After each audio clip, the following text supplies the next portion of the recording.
What's up YouTube, it's Barrymore with another video on Dungeon Hunter Champions. Now today I want to bring you guys another 7-8 Steel Widow guide because last one I did use a Nat 5 and I probably shouldn't have done that because I want to be able to show you guys that you can do this with no Nat 5s, not even a Nat 4. I have nothing but Nat 3s here.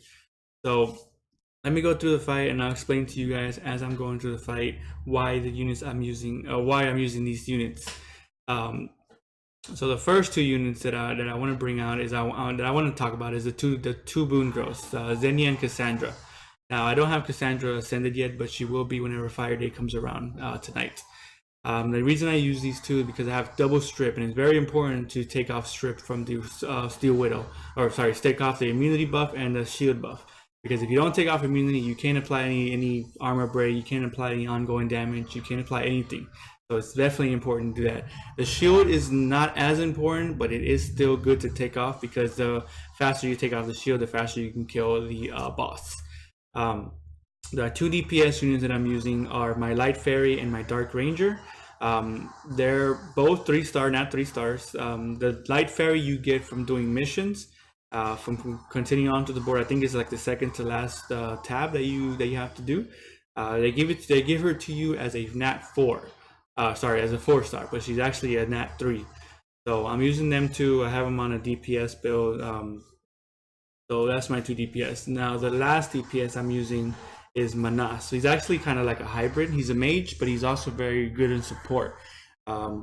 He's good. He has his leader trait, which is reduces cooldown on all your units. He also has an ongoing damage, and he also does pretty decent DPS. Now I'm going to go on to 8 with the same team. Even though the fire boon is fire and this is a water stage, I really only need her there for the attack buff and the extra heals.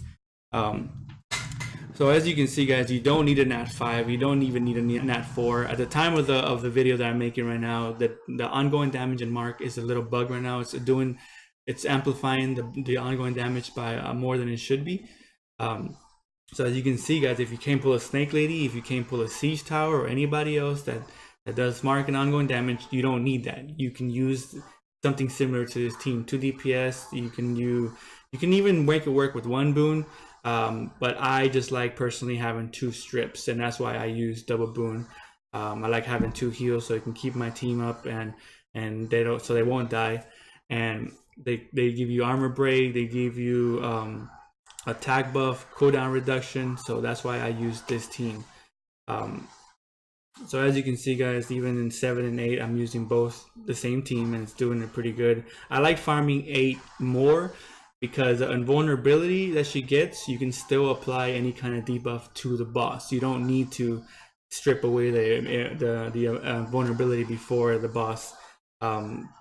Before you can start applying debuffs, you can just do it immediately as soon as the boss gets any kind of whenever he gets invulnerability. So there you have it. No Nat 5, no Nat 4, no ongoing damage, no mark, and I was still able to complete it, guys. And you guys can too. So if you like the video, go ahead and leave a like. If you have any questions, any concerns, comment on the section below, and I'll be sure to get back with you guys. I'm gonna show the damage real quick. As you can see, Light Fairy and Dark Ranger are pretty close. Manas is doing his thing. He's about a little bit over half of what they did. So this team could definitely do farm 7 and 8 efficiently, guys. So like I said, if you like the video, guys, leave a like, comment, anything. Let me know and I'll get back with you guys. So I'll see you guys next time on the next video.